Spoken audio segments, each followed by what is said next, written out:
Good afternoon. I'd like to continue with our lessons about the story of Dothan and give a little bit of a review from lesson 1 in case you weren't able to watch them consecutively. We talked about the fact that when we meet together and the people who love the Lord and are convinced of his actions in this world speak with one another in faith, that God creates a book of remembrance in heaven. We learn that from the book of Malachi. And that he also makes a distinction on earth between people who believe and people who don't. And so this is kind of a divine appointment that you and I have as we are talking about the Lord and talking about his actions and talking about what he's doing in the world today. I gave you the story about my friend's child running off leash, literally, to the edge of the Grand Canyon, and assured you that God is not a parent who's become distracted and is trying to chase us down before we go off the edge. I assured you from Colossians that Jesus Christ is the glue that holds everything together. You know, we think of gravity kind of holding things down to the earth, but actually the glue that holds everything together is Jesus Christ. Without him, everything would indeed fly off into eternity, fly off into space, because he is the glue that holds all things together. I hope those two concepts encourage you. Also, in the last video, we talked about the fact that Joseph in the Old Testament was a man about whom more is said in the book of Genesis than any other character. And yet we have very few of his words. We just know what he did under stress. And we know that he was kind of a braggart. He had visions from God that his brothers and his dad were going to bow down before him at some point. And so he kind of ran his mouth off about those things. His brothers were angered, threw him in a pit, sold him to Midianite traders. He ended up in Egypt, where he was sold on an auction block as a slave, rose to prominence in Potiphar's household after he had been given a great deal of responsibility. This handsome young man was accused of sexual assault by the slave owner's wife, was thrown in prison again, stayed in prison until, and it said in one of the Psalms that the word of the Lord, in other words, what he knew about himself, tested him while he was in circumstances. And we've talked about, you know, contradictions. Here he has all these promises from God on the one hand about who he is and what position he holds to his brothers, and he's in a jail cell.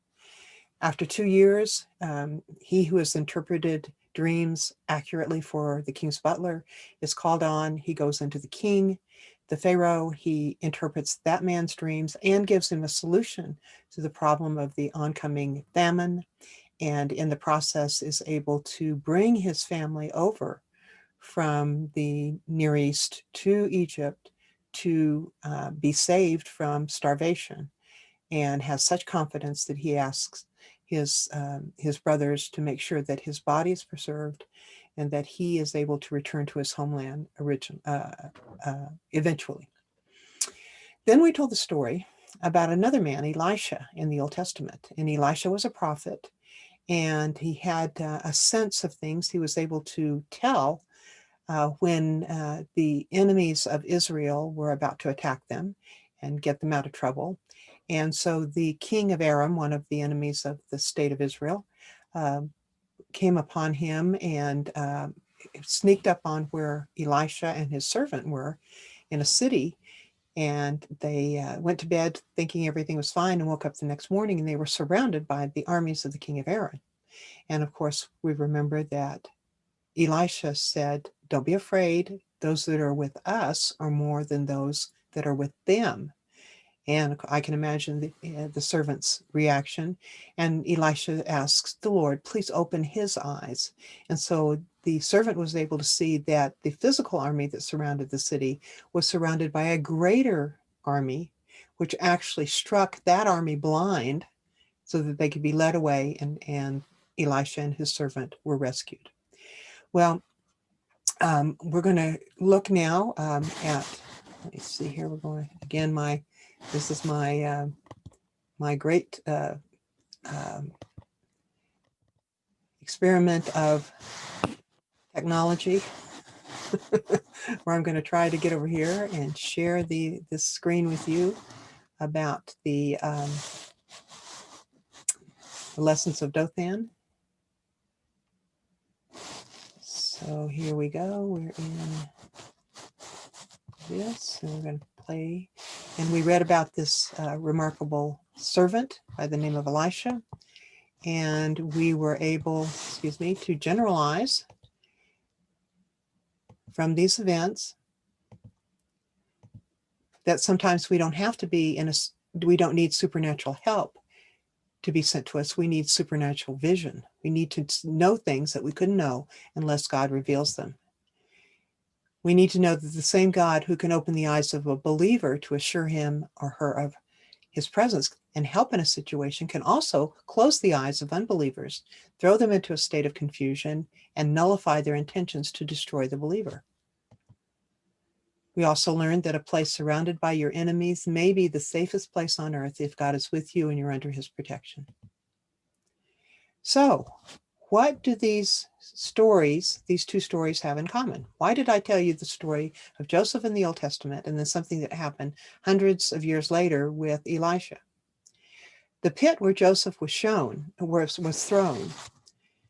and where he sat hearing his brothers planning to kill him, was in a place called Dothan. And the city where the servant of Elisha saw the armies of the living God was also Dothan. Now, how did that get my attention? Well, it's because I woke up one morning and I had the word Dothan on my mind. And I don't know if that ever happens to you. If you wake up and you have a word that you don't know where it came from. In fact, I was plagued for a couple of years by the name Homer Roadheaver. Those of you who are members of the Church of Christ who grew up in my era or even afterwards saw the name Homer Roadheaver every Sunday in church, I assure you. And I bet you don't know who he was either, but you saw his name continually. And I'll if you want to email me, I'll tell you. Well, now I'll go ahead and tell you. Homer Roadheaver held the copyright on a lot of the songs in the Church of Christ hymn books.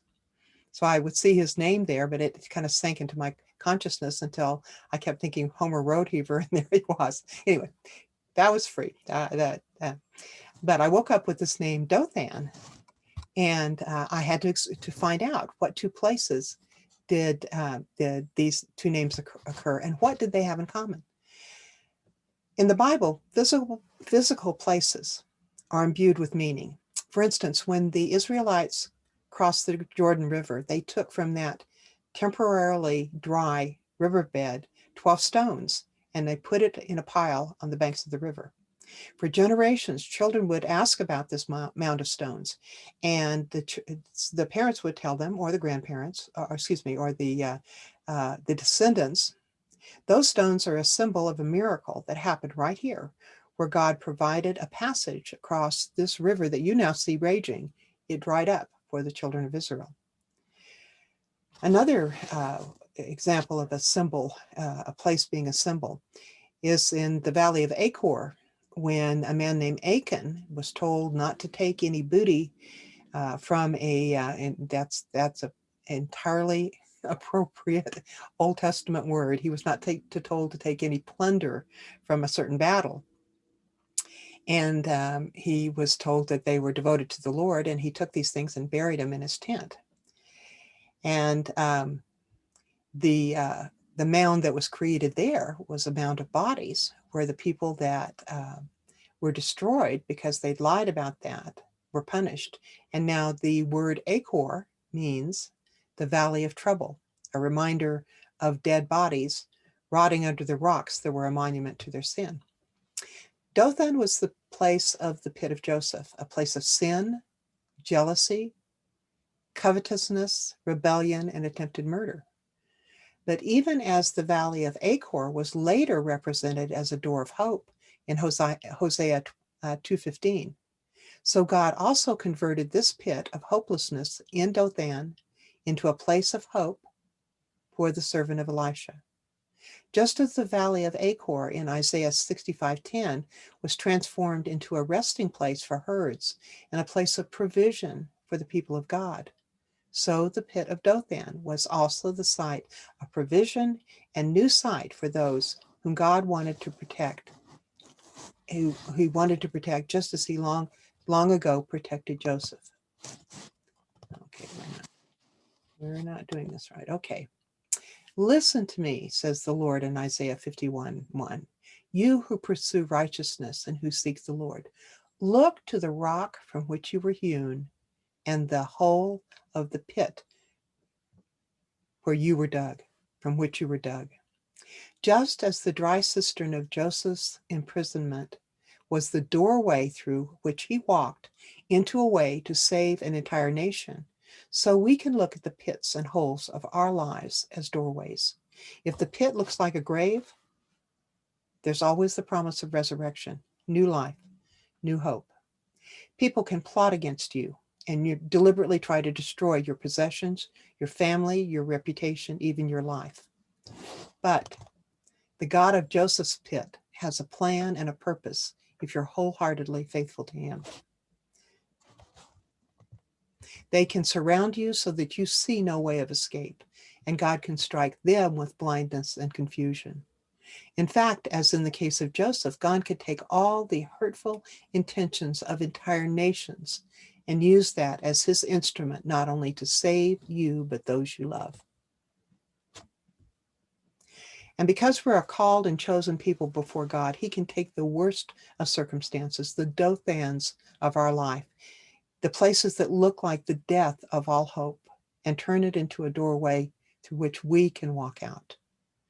Not only that, but in his mercy, he can give such circumstances, he can use such circumstances to give even a second chance, if he chooses, to the people who wanted the worst for us. You see, God didn't save just Judah and Reuben, the ones who tried to save Joseph's life from the pit. He saved the other murderous brothers too, because he had a plan for them and because of a promise he had made to his servant Abraham. Then he showed mercy to the besieging armies that surrounded Dothan and Elisha and allowed them to be treated as prisoners of war, not killed.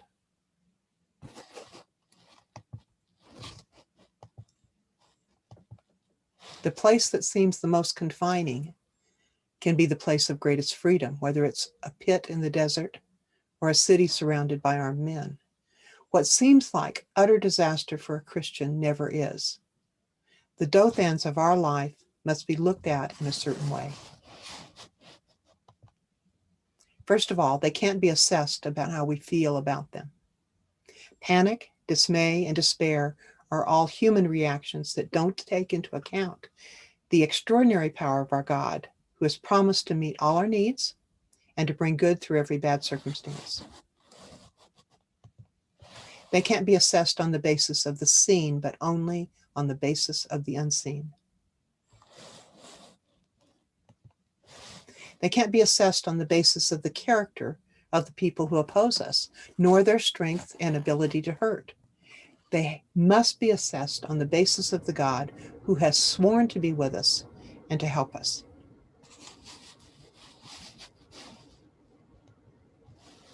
Each Dothan is a time of reflection and earnest expectation that God will not only bring good out of the situation for the believer, but that he will also teach us important things in trial, things we'll need and be grateful for in the next trial. And I assure you that has been my life. That has been absolutely. The book that I just released called Crisis Crucible of Praise is about crises that our family faced 30 or 40 years ago, and how God brought us out of the Dothans of those situations. And in them, I drew conclusions about the character of God that have stood me well as more things, bad things have happened. And I've been able to maintain my faith because God maintains my faith for me. After all, we don't learn the lessons, the important lessons of our lives in the good times, do we? We learn them in the bad times.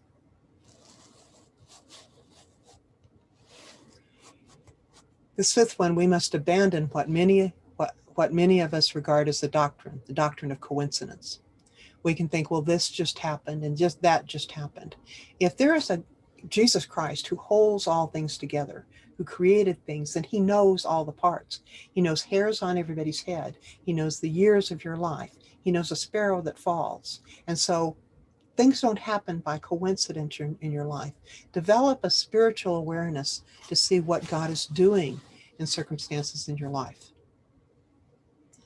We're not under the same cause and effect system as the rest of the world. God holds the resources of the world, our health, even the weather in check, as he waits for our prayers to spark movements, because he wants us to see a direct connection between our prayers and his actions. And that's James chapter 5. Go read James chapter 5. He says, and in fact, I think it was Tim Keller that once said, one of the great humiliations of Christ, beside his death on the cross, naked and abandoned, is the fact that he waits on us to answer our prayers. And I just love him for that. When frightening and disheartening things happen in the life of a believer, we have to remember the lessons of Dothan. The pit that was a doorway of hope, the surrounded city that was the only one in Scripture that was uncovered from human eyes to see the greater and commanding armies of God summoned for the protection of believers. The pit that was a doorway of hope was the same place, the exact same place, where people's eyes were opened and God's power was shown. Now I'm going to conclude this lesson, it's a little bit shorter than the other, with an experience. And I am acutely aware of the fact that spiritual experiences of individual people are viewed, they're welcomed by some Christians, and they're looked at askance by other people. I'm very aware that the book of Colossians says that you should not be taken in by anybody that goes into great details about things they've seen. I also am very aware that we are not to ever base anything on the experiences of another human being. I have had the courage to do these lessons because I believe that here I am, a human being who's lived through some bad stuff. And, our daughter had a malignant tumor on her skull that destroyed part of her skull. And then 2 years later fell and hit the other side of her head against a brick wall and had a closed head concussion. And about that same time, my mom had a stroke. That's the substance of this book that I just released called Crisis, Crucible of Praise. And see, all those things that I learned through that, all those things I learned about the character of God, all those things I learned about the peace that can come from trusting him, all those things were kind of stored up for Dan's many, many medical problems in the future, which came to pass. And there was kind of a lull, I guess, in the early 2000s, in which Dan and I were wealthy. We were generous, but we were wealthy. We had all the material niceties that anybody could ever hope for, that I never ever dreamed of having, never expected to have, was very grateful for.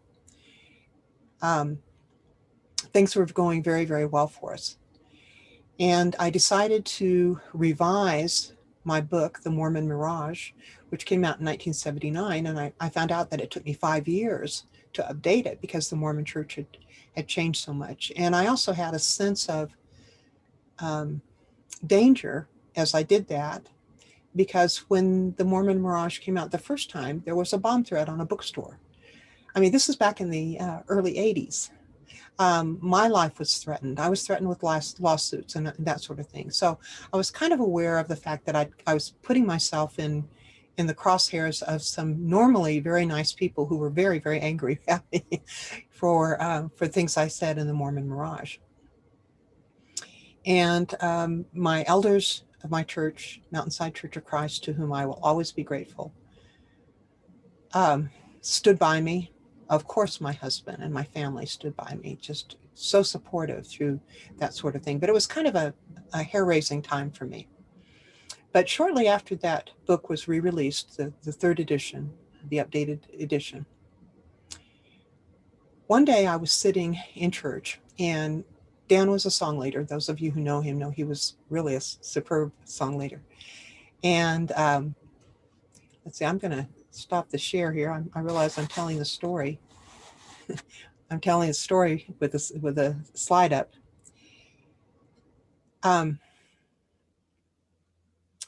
I was sitting in church, and Dan and I always sat very near the front, like on the second row, because Dan got up and down to lead singing, and he was also an elder, so he was up and down quite a bit. And one Sunday, he was leading a song that he liked that had the line in it, "I know that there are angels all around." And I looked off to my right, and see, Dan and I always sat in the front on the right-hand side of the auditorium, in the sanctuary, so to speak. And I looked off to my right toward the wall, and along the wall was a line of armed men that stretched all the way back to the door. Men who were standing there, not at what I'd call parade rest. I guess I'd call them at attention. They had weapons. They had on helmets, like Desert Storm type helmets. They were dressed in tan and brown camouflage. They had kind of like screens or